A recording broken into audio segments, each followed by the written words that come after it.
Hey everyone, in this video I'll be breaking down some of the new subclasses included in the D&D Player's Handbook 2024 All-in-One Beyond mod by Yoonmoonsik. This mod adds in 30 new subclasses into the game, new backgrounds, feats, 4 new classes, items, balance changes, new spells. It's pretty much the craziest mod that we've seen in Baldur's Gate 3. And because this is a massive mod, I'm breaking this down into 3 different videos here. We'll be covering 4 classes today, including things like the Druid with the Circle of Dragons, Circle of the Sea, and Circle of Dreams. We'll also be covering the Cleric, Bard, and Barbarian, and there's a lot of really interesting subclasses here. One of my favorites is actually the Grave Domain and the Arcana Domain. Additionally, for the Barbarian, we'll be covering the Path of the World Tree and the Path of the Zealot. And for the College of Dance, which is kind of like a martial class mixed in with the Bard, and also the College of the Moon, which is a newer subclass. And you can also use it alongside my College of Winter Spirit Bard, which is also available now on console. Another thing I want to mention about this mod is Yoonmoonsik actually made a really nice full breakdown of all the different classes and abilities that you get in this mod. It's available on GitHub, as well as that's how you're going to be able to submit bug reports. But just note that if you use this mod with other mods, there's not compatibility in mind, and that's just kind of the thing. That's with a mod of this scale, if you're using things like Chocolate Edition, it won't work perfectly because they make same changes to similar things. So just a heads up on that, because I've been getting a lot of questions about does this work with things like AMP, which also makes a lot of changes. I would say no, just because there are many changes to the same things in game. But what's nice is this does also work alongside some other mods here for subclasses and classes, and even some of the other 5e classes as well, if you want to play alongside some of the 2024 rules that are made to the class themselves and play with the subclasses with their 2014 editions. This mod also adds in the Artificer, Gunslinger, Ill Rigger, and Scion, which I've been covering in builds if you're curious, and I've also done a breakdown of all 4 of those here. We'll also be covering the feats and backgrounds of the future, but first off, I'll also be talking about the class-specific changes and just briefly going over some of the new cantrips and spells that are available to each of these. The Druid themselves get the Primal Orders here, which lets them learn different spells like Guidance, Produce Flame, Poison Spray, Resistance Shillelagh, Thorny Whip, and Starry Wisp here, or give themselves medium armor proficiency, which the Druid normally would have in 2014. And this mod adds in fan favorite Primal Savagery. I think most people would be interested in the Circle of Dragons, so we're going to start off with this one here, but we'll also be covering the Circle of Dreams and the Circle of the Sea. Level 3 gives us our Draconic Lore with this subclass, which lets us get expertise in history, and we get a Dragon form. This gives you temporary health points, and you also get a special type of breath attack, and this is done using a bonus action. And here are the spells that we're able to select at level 3 here. We have some new additions like Warding Winds, the Theft of Vitae, and things like Consumption, the Blood Boil, and Blood Rush for earlier levels.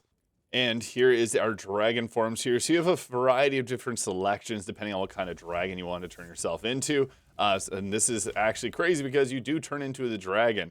And also the Wild Shape does not consume a spell or a Wild Shape charge because it is counted as a ritual spell here. But yeah, you can fly around and actually be a dragon here. Pretty crazy to see something like this. But yeah, you also got your Dragon Breath. It's got the animation so it can move around and things like that. Dragon models are a little bit difficult to get to work properly, and you can see it in photo mode. When you use the photo mode, it actually removes the thing, making it smaller, so you can actually take some really hilarious photos with this. Another nice change to the Druid in 2024 is Wild Resurgence. So if you're all out of Wild Shape juice, you can expend a spell slot to be able to go back into Wild Shape, which is nice. Wild Shape actually gives you a lot of tankiness, and yeah, some of the classes make out better than others in the 2024 rule set, but yeah, that is quite a big, nice change there. Now, we also get an improved dragon form at level 6 here, which gives our armor class equal to 14 plus our dexterity modifier, which is nice to now use dex modifier. You now also have magical attacks, and you can do a bite and a claw attack in the same turn. So, as part of the attack action, you do one and then the other. And we do have some other changes, like we do have class passives here. So you get to choose between either the potent spellcasting, adding your wisdom modifier to druid cantrip similar to the cleric, or primal strike, which when you're in a wild shape form, you can cause the target to take an additional 1d8 of cold, fire, lightning, or thunder damage, and you get to choose it on hit. Pretty cool stuff here, giving you a lot more options in combat. And we have things like the Fount of Moonlight here and the Wall of Fire for different spells. Big Yippee, you get the Cone of Cold as a druid spell, which is an incredible spell to have. And level 10 gives us the Draconic Magic. In your dragon shape, you can cast druid spells that consume a spell slot of the 3rd level or lower. Your armor class becomes 15 plus dex modifier, and you gain resistance to the associated dragon elemental. I almost said ancestor, but whatever element you are, you're resistant to that now. And you also get a flying speed of 30 feet. And at level 12, we get the improved Elemental Fury, which does make some pretty cool changes to the druid. Whenever you cast a cantrip with a range of 3 meters or greater, the spell's range increases by 90 meters. I think that's might be 9. Primal Strike, the extra damage of your Primal Strike increases to a 2d8, so you get more damage out of it, and that is an elemental damage as well. Yeah, it is pretty cool because once you get to that advanced dragon form, you can then just turn into a dragon, and then you got all your different abilities here, and you can use them as if you were actually just a human. So pretty cool stuff. You got a lot of versatility when it comes to this class, and it does sometimes have a bit of the lag there whenever you're using your spell, so there's a heads up on that. But you can use all your items. If you're using some different weapon mods, you can blast away with that. It is so much fun to play as a dragon. And next up, we'll look at the Circle of the Sea. Now, I'm not going to go through all the changes that are made to the Druid again, so we'll be a little bit quicker in this section. But whenever we get to level 3 of this subclass, we get our subclass feature of Wrath of the Sea. You can expend to use your wild shape to manifest a 3-meter emanation that takes the form of the ocean that surrounds you for 10 minutes. That ends up being 100 turns. If it ends early, if you dismiss it, no action required, manifest it again, or have the incapacitated condition, which we'll use, as you see there, 100 turns, 1 bonus action, and wild shape. Now, this keeps it very literal to the D&D, so if it says 1 minute, that's 10 turns. If it says 10 minutes, it ends up being 100 turns. You also get Ray of Frost cantrip and a few different weather-themed cantrips and spells with Gust of Wind, Shatter, Fog Cloud, and Thunderwave, which is nice because that lets us prepare some other things. You also get access at level 5 to Lightning Bolt, amazing spell again, and Sleet Storm. Now, water is not going to be as impactful as it normally is in Baldur's Gate 3, so that's something you do have to keep in mind, as they did nerf a lot of the more overpowered things to make this a level playing field, and I think that is really nice. This gives us the Aquatic Affinity here at level 6. The size of the emanation created is now 6 meters. In addition, if the target of the damage succeeds in the saving throw, it takes half damage now. And we get the old-fashioned wild shape charges, which are a bonus action too. Nice change there. The Druid needed some little something, and that's actually really useful. We also get the Ice Storm and Storm Sphere spell. I like the icon for this. Each creature in the storm, when it appears or ends, takes the damage equal to 2d12 bludgeoning, and it's difficult terrain. Level 9 also gives us Conjure Elemental, which is great because that gives us the water elementals. At level 10, we get Stormborn. You get Fly equal to your movement speed, and you get resistance to cold, thunder, and lightning damage. Another thing to note is the chilled condition is nerfed, so this actually just makes the target take extra cold damage based on the spell's level.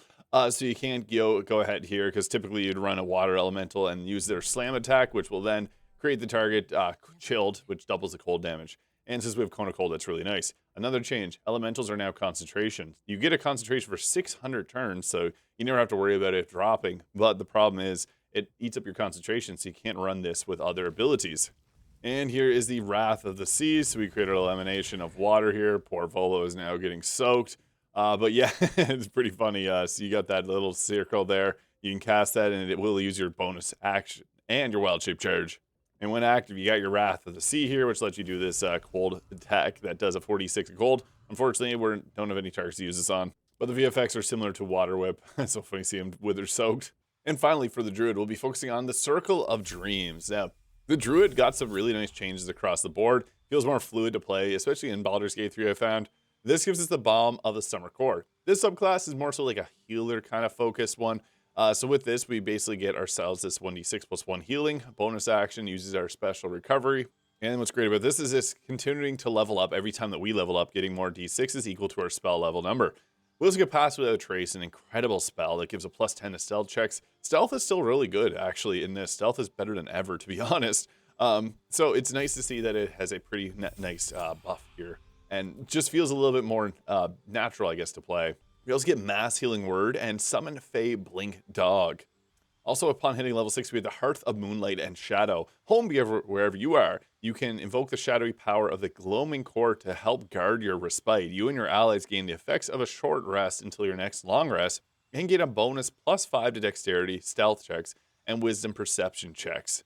And all spells with a duration of less than 1 hour end whenever you use this ability. So, interesting. This class also does give Confusion and Dimension Door upon hitting level 7, and Mass Cure Wounds alongside, again, the Concentration Conjure Elemental. Subclass feature at level 10 is Hidden Paths. You can use the hidden pathways that some Fae use to traverse space in the blink of an eye. As a bonus action on your turn, you can teleport 18 meters to an unoccupied space that you can see. Alternatively, you can use your action to teleport one willing creature you can touch up to 9 meters to an unoccupied space. Pretty cool stuff. And we also get those as the bonus actions there, as you see. So not only healing, but we also have a lot of great mobility and utility, I guess, for the team. And you can see here, we unlocked our highest level of the Balm of the Summer Court here, which lets us do a 66 plus 6 heal and use the 6 of our Balm of the Summer Court as a bonus action here. Nice way to go ahead, and heal your team back up if you needed to, expend a quick, heavy heal. You got 2 of those big ones, the 66 per long rest. And you also got 4 hidden paths per short rest or long rest as well. The next we'll be moving on to the Cleric. Now, it does list here on their list. It doesn't have the Tempest domain, but I went through and the Tempest domain does have the 2024 changes. So, yeah, you can still enjoy the Tempest here. The Arcana and the Grave domain are the new ones. I personally really like the Grave domain, but the Arcana is also really fun because it gets a lot of spells that typically you're not going to have access to. Now, for the Arcana domain, at level 2, we get Divine Spark. You either restore hit points to a creature or force the creature to do a Constitution saving throw, and on a failed save, the creature takes radiant or necrotic damage, and they'll take half on normal. If they succeed, this is our Channel Divinity here as part of the Arcana domain. But level 3 is when we get all of our good abilities here. So this is actually when we can prepare our spells. It's a change across the board for all clerics. This gives us our subclass feature at level 3, Arcane Initiate. So you gain expertise in the Arcana skill and 2 cantrips of your choice from the wizard spell list, and these count as cleric cantrips. You also get the Modify Magic. You can use your Channel Divinity to alter your spells you use when you cast them. When you cast a spell, you can expend one use of your Channel Divinity to change it. Magic Missile, Chromatic Orb, Magic Weapon, and Mirror Image, which is great. Chromatic Orb gives you elemental damage types. Magic Missile, amazing spell. Multi-hit. It's very good in Baldur's Gate 3. You also get a lot of great options. The Wizard has the largest spell list, and you even have things like the Blood Bolt there, Mind Sliver. If you have other mods installed that gives you spells from different spell schools, you'll have access to them in this area. And another amazing thing, a Cleric with Counterspell is really nice. So yeah, you can use that or Haste here at this level. Both of those are nice. Unfortunately, Haste does require concentration, much like Spirit Guardians, which is something you typically want to run if you're obviously a Cleric. It's the spell of choice. But level 6 gives us the Spelling Recovery. You can heal an ally and simultaneously end the effects of a harmful spell that's affecting them. The spell slot you must use is equal to the spell of the harmful level. And you also get, again, that spelling there. It's a bonus action as well, which is nice. You can actually end a spell that's harming your teammate and heal them all in one swift action. You also get a choice of spell here. We already have counter spells, so you can things like Lightning Bolt, Fireball, and some of the other spells that are included here. We also get some Arcana Domain with Dimension Door and Banishment. And here we get to choose between the Divine Strike or Potent Spellcasting. In normal 2014, you get one or the other depending on your subclass. This lets you choose, and you can either do a Necrotic or Radiant. This does mean that the Nature Domain does lose out on some of its features, but there are a lot of other features that are changed here. You also get to choose another spell level 8, and again, Ice Storm is a really nice spell to have because of the difficult terrain that you can set up while using it.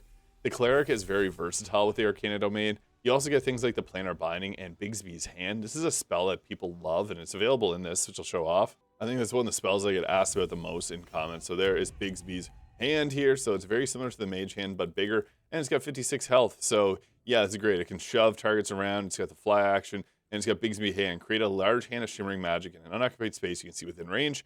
So you can go ahead here with this ability, boom, and yeah, it can push targets 5 feet with its attack. So pretty cool stuff. It actually just uses the same description there for its main attack. And at level 10, we get another spell choice, giving us things like Cone of Cold, amazing. We also, at level 11, get our spells there. And there are some changes to the spell list across the board for the Cleric, and there's like some new additions too. I'll be doing a video on all the spells, and I'll break all that down. So there's just so many changes across the board for all classes. But one amazing thing too about this Cleric is level 12 gives you Odaluk's Freezing Sphere. This is an amazing spell that's typically only available to the Wizard because it creates difficult terrain and it's ice. We also got, or you can't really double the damage in this, but it's still good. Chain Lightning also obviously a very good spell, but a Cleric with Globe of Invulnerability is also an interesting thing you can run. We get a lot of fun spells here, so you can do things like the Finger Gun, depending on what spells you grabbed. Obviously, you got Bigsby's Hand there. You also can Outlook's Freezing Sphere. A lot of great options. I really like this Cleric. It's someone that's obviously a fan of magic-based classes. This goes quite hard. Here's the Divine Spark as well, so you can use this for that heal or the damage in the area of effect. So you got a lot of options. And next, we'll be doing the Grave Domain. I will do a future video breaking down all the changes to each individual class. There's just a lot of subclass changes there that this video would be multiple hours long if I did that. So expect a future video breaking that down in further depth. We also get Divine Spike again here. Spark as the level 2 Grave Domain is available for all of the Clerics. Level 3, our subclass, Pull of Death. Once per turn, when you deal damage to a creature that has 50% of its hit points or left remaining with a spell or attack roll, that creature will take an additional 1d8 or 1d4 of necrotic damage. We also get Return to Life. When you restore hit points to a creature at 0 with a spell or Channel Divinity, that creature regains an additional number of hit points equal to twice your Cleric level. Now, if you've used Sumer Dagnos version of the 2014 Grave Domain Cleric, This got a hefty nerf. It's just due to how vulnerabilities are treated. So this one, as a bonus action, when you expend a use of your channel divinity to curse one creature you can see within 30 feet of you for 2 turns. When cursed, this creature has disadvantage on attack rolls and saving throws. That's really nice because we can obviously apply disadvantage on saving throws. Makes it so we land our spells a little easier. It's easier to land spells in Baldur's Gate 3 with things like the Hat of Fire Cutie. In the other version, 2014, if you use Similar Dagnauth's mod, what this does is it actually applies a vulnerability to the next damage type the target takes. So you could go ahead and hit them with Fireball and they'll be vulnerable to it. Very strong. It got quite a nerf here. Still really good, but different. We also get Bone Chill, Bane, Protection from Good, Blindness, and Raven Feeblement here at level 3. Level 3 is a big level for all the clerics here. They now get pretty much everything all at that level. So every class kind of has their power spike then. Level 6 has this Sentinel at Death's Door. When a creature you can see within 30 feet of you is hit with an attack, well, it has 50 or less of its hit points, you can use a reaction to half that attack's damage. You can use this feature a number of times equal to your Wisdom modifier and regain all expended uses when you do a long rest. This is pretty strong. Again, useful as a cleric to be able to be proactive in protecting your teams. That's a reactive, but I mean, it's your team not taking damage, and it's part of this subclass, so really nice. Level 7 also gives us Dispel, Evil and Good, and Blight. Level 7 or 9 gives us Dance Macabre, which lets us summon 3 ghouls to fight alongside us, and the Hold Monster spell. It's cool Dance Macabre is being included in this here. Level 10, we get our, again, Divine Intervention here, which is really good cleric ability. Level 11 and level 12 are big power spikes for the cleric. All classes get a really nice change or ability at level 12. This one gets improved Bless Strike, so you choose basically the feature that we chose, similar to the Druid. The Divine Strike will then give us a 2d8 of damage, and whenever we cast a cleric cantrip with a potent spell casting, it gives vitality to yourself or another creature within 18 meters with 10 temporary health points. Kind of cool. You can heal while you deal damage. Well, Path to the Grave got a pretty hefty nerf here. This is still a very powerful class. You also have your ghouls here, which you can summon in, and it's only 3, but you can actually control them here, so it's not like they're just running around, or never mind, I guess you can't control them. It is like Dance Macabre, but they will attack on their own in combat.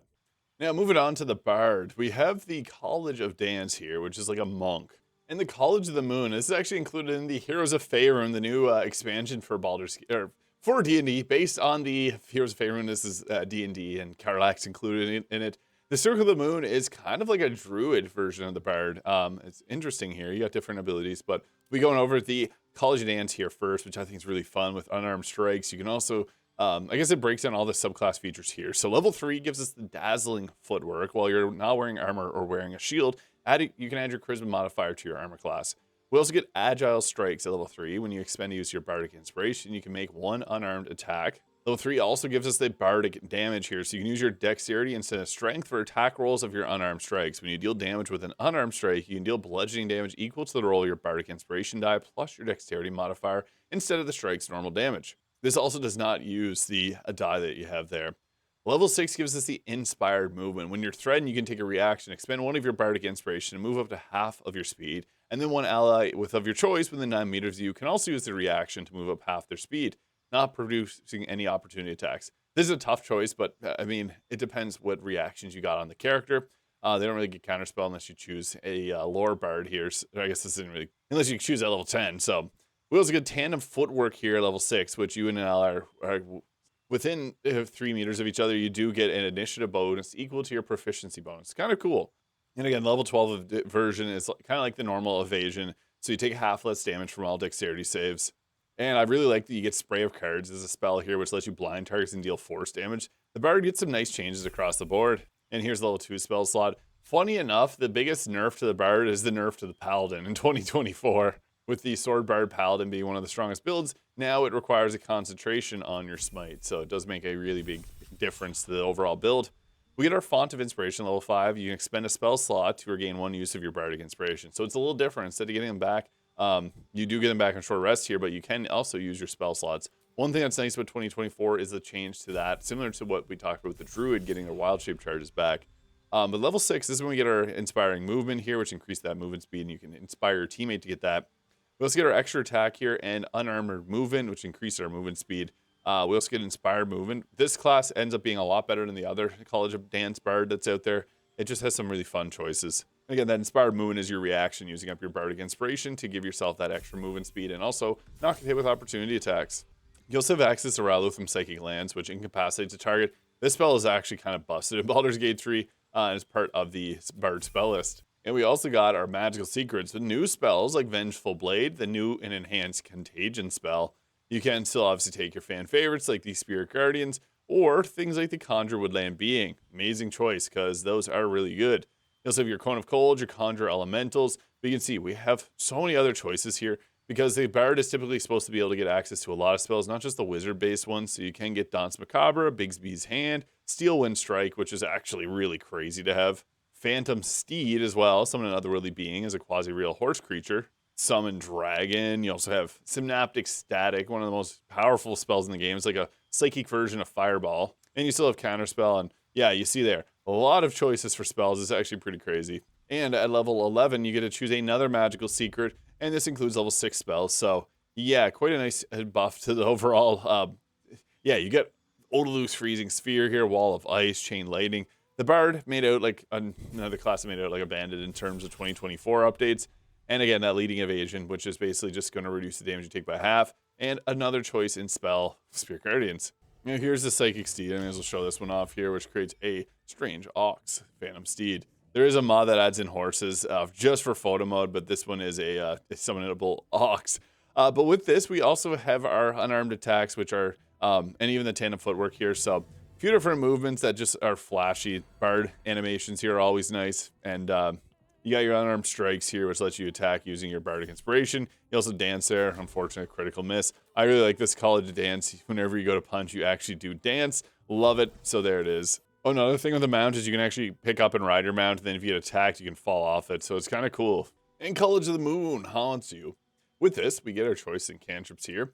Also, we get ourselves Primal Lore. You can learn a Druidic cantrip, and additionally, one of the following skills of this following there. Animal Handling, Insight, Medicine, Nature, Perception, or Survival. You also get the Inspired Eclipse. When you take a bonus action to give a creature a Bardic Inspiration die, you can have the Invisible Condition and teleport up to 9 meters to a part of your that bonus action. The invisibility lasts until the start of your next turn and ends immediately if you take an attack roll damage or cast a spell.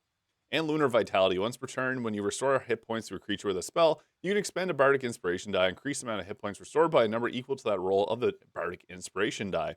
The creature speed also increases by 3 meters until the end of its next turn. So again, we got a lot of different options as of College of the Moon.